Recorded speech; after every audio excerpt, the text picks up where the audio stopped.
बिस्मिल्लाहिर्रहमानिर्रहीम। अस्सलाम वालेकुम। Welcome back to my YouTube channel. और आज मैं आप लोगों के साथ शेयर कर रही हूँ बहुत ही सॉफ्ट मॉइस्ट चॉकलेट केक। और ये केक मैं बनाऊँगी पतीले में, हमें किसी ओवन की ज़रूरत नहीं है। तो आप लोग मेरे साथ रहिएगा, कोई भी स्टेप मिस नहीं करिएगा। तो चलें अब हम ये मज़ेदार सा चॉकलेट केक बनाना स्टार्ट करते हैं। सबसे पहले मैंने यहाँ पे लिया है एक स्क्वायर मोल्ड। आपके पास जो भी मोल्ड है आप उसको अच्छे से ग्रीस कर लें और फिर बटर पेपर लगा लें।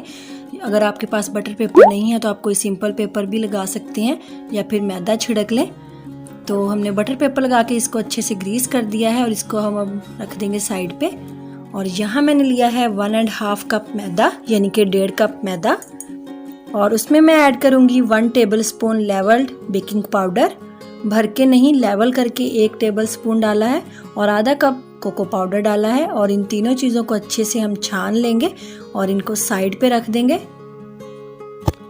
यहाँ मैंने लिए हैं 4 अंडे रूम टेम्परेचर पे और अब हम इनको बीट करेंगे। स्लो टू हाई स्पीड पे लेके जाएंगे। पहले हम इनको स्लो स्पीड पे 1 मिनट बीट करेंगे और फिर स्पीड जो है उसको थोड़ा सा हाई कर देंगे। और हमने अंडों को तकरीबन 2 से 3 मिनट बीट करना है, जिनसे इनका कलर जो है वो हल्का लाइट सा हो जाए। तो यहाँ मैंने इनको तकरीबन 2 मिनट बीट किया है और कलर इनका लाइट हो चुका है। और अब हम इसमें डालेंगे पिसी हुई चीनी। आप ग्राइंडर में डाल के चीनी को पीस लें, वो आपकी आइसिंग शुगर बन जाएगी। और 1 कप मैंने पिसी हुई चीनी ली है और अब हम इसको 3 हिस्सों में डिवाइड करके डालेंगे। मैंने 1 हिस्सा डाल दिया है और इसको बीट करेंगे। अब हम दूसरा हिस्सा डाल के इसको बीट करेंगे और जो बाकी रह गई थी उसको भी डाल देंगे। टोटल 1 कप मैंने पिसी हुई चीनी इसमें ऐड कर दी है और इसको हम बीट करेंगे तकरीबन 4 से 5 मिनट। और 4 से 5 मिनट बीट करने के बाद हमारा टेक्सचर ऐसा ज़बरदस्त सा फ्लफ़ी और क्रीमी सा हो चुका है। आप देख सकते हैं ऐसा टेक्सचर हमें चाहिए। और यहाँ पे हम बीटर को करेंगे स्टॉप। और अब हम इसमें डाल देंगे आधा कप ऑयल। आधा कप मैं ऑयल यूज़ कर रही हूँ। आधा कप ऑयल डाल के हम इसको फिर से 1 मिनट के लिए बीट करेंगे। और अब मैं इसमें डालूंगी आधा कप दूध। ये भी रूम टेम्परेचर पे लिया है, ठंडा दूध हम इस्तेमाल नहीं करेंगे।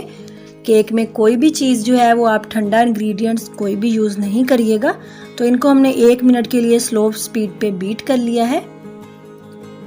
और अब कोको पाउडर और मैदा बेकिंग पाउडर जो हमने छान के रखा था उसको हम डालेंगे और स्पैचुला से हल्के हाथ से मिक्स करेंगे।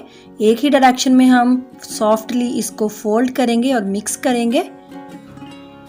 और एकदम से नहीं डालेंगे, 3 पार्ट्स में ही डिवाइड करके हम अपना मैदे वाला मिक्सचर जो है उसको ऐड करेंगे और अच्छे से फोल्ड कर देंगे।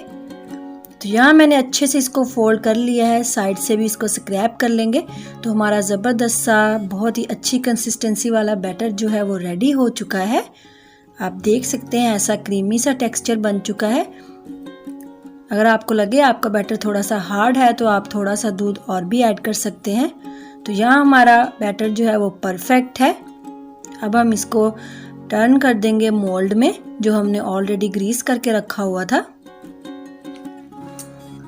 तो हमने सारा बैटर इसमें डाल दिया है और इसको अब हम करेंगे हल्का सा टैप। और टैप करने के बाद अब हम इसको रख देंगे अपने पतीले में, जिसको मैंने प्री हीट होने के लिए रख दिया था 10 मिनट पहले। एक वायर रैक रख के और कवर कर दिया था लो फ्लेम पे। पतीला हमारा प्री हीट है। इसमें हम अपने मोल्ड को रखेंगे और इसको कवर कर देंगे लो फ्लेम पे। हम इसको 40 टू 45 मिनट्स बेक करेंगे। और कोई हैवी चीज़ रख के इसको कवर कर दें। तो 45 मिनट्स गुजर चुके हैं और केक हमारा बहुत अच्छे से बेक हो चुका है। अब हम एक स्कीवर लेंगे या आप कोई भी टूथपिक ले लें और उससे सेंटर में आप डाल के इसको चेक कर लें, कोई भी बैटर नहीं लगा हुआ तो इसका मतलब हमारा केक जो है परफेक्टली बेक हो चुका है। अब हम इसको निकाल लेते हैं और इसको ठंडा होने देंगे। ठंडा होने के बाद हम इसको डीमोल्ड करेंगे। और यहाँ मैंने लिया है 1/2 कप क्रीम और ये ऑप्शनल है, आप नहीं इस्तेमाल करना चाहते तो कोई मसला नहीं है। इसको हम अच्छे से बीट कर लेंगे स्टिफ पीक तक। और ये स्टिफ पीक इसकी बन चुकी है, क्रीम हमारी बीट हो गई है। इसको हम रख देंगे फ्रीज़र में 10 से 15 मिनट के लिए। और अब हम बनाएंगे चॉकलेट गनाश। यहाँ पे लिया है मैंने 1/2 कप क्रीम और इसको मैंने गरम कर लिया था और इसमें मैंने डाल दिया आधा कप कुकिंग चॉकलेट और इसको हम अच्छे से इसमें मिक्स करेंगे। अगर आप विदाउट क्रीम और विदाउट चॉकलेट गनाश की रेसिपी देखना चाहते हैं तो इसका आई बटन में मैं लिंक दे दूंगी और डिस्क्रिप्शन बॉक्स में भी आप चेक कर सकते हैं। कोको पाउडर से हम कैसे गनाश बना सकते हैं, वो भी बहुत मज़े की लगती है। तो इसको मैंने अच्छे से मिक्स कर लिया है और ये हमारी चॉकलेट गनाश जो है वो बिल्कुल रेडी हो चुकी है। अभी ये इसका टेक्सचर काफ़ी पतला है और हम इसको केक पे अप्लाई नहीं कर सकते, इसलिए मैं इसको 15 से 20 मिनट के लिए फ्रीज़र में रख दूँगी। तो 20 मिनट के बाद हमारी चॉकलेट गनाश ऐसी ज़बरदस्ती हो चुकी है। तो अब हम इसको केक पे अप्लाई करेंगे। तो केक को मैंने मोल्ड से निकाल लिया था ठंडा होने के बाद और इस पे से बटर पेपर हटा दिया था। अब सेंटर में हम अपनी गनाश को पोर करेंगे और इसको अच्छे से फैला देंगे और पूरे केक को हम इससे कवर कर देंगे।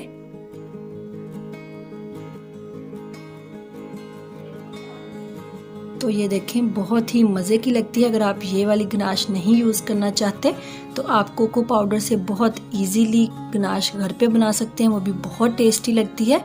तो हमने इसको सारी हर तरफ से कवर कर दिया है गनाश से और इसको हम 10 मिनट के लिए सेट होने देंगे।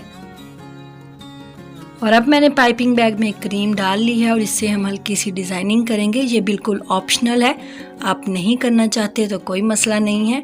आप सिंपल चॉकलेट गनाश अप्लाई करके भी इसको खा सकते हैं और वैसे भी गनाश के बगैर भी ये बहुत ही मज़े का लगता है। और ये देखें कितना परफेक्टली बेक हुआ है हमारा केक और इतना सॉफ्ट और मॉइस्ट चॉकलेट केक बना है। आप लोग भी ज़रूर ट्राई करके देखिएगा और बच्चों को बहुत ही पसंद आता है। आप लोग ट्राई करिएगा, अपने घर वालों को एंजॉय करवाइएगा। तो अगर आपको मेरी आज की रेसिपी अच्छी लगी है तो इस वीडियो को लाइक करना नहीं भूलिएगा, शेयर कीजिएगा और मेरे चैनल को अगर आपने सब्सक्राइब नहीं किया तो सब्सक्राइब कर दीजिए। तो मिलेंगे एक बहुत ही मज़ेदार सी नई रेसिपी के साथ। अपना बहुत सारा ख्याल रखिएगा। अल्लाह हाफिज़।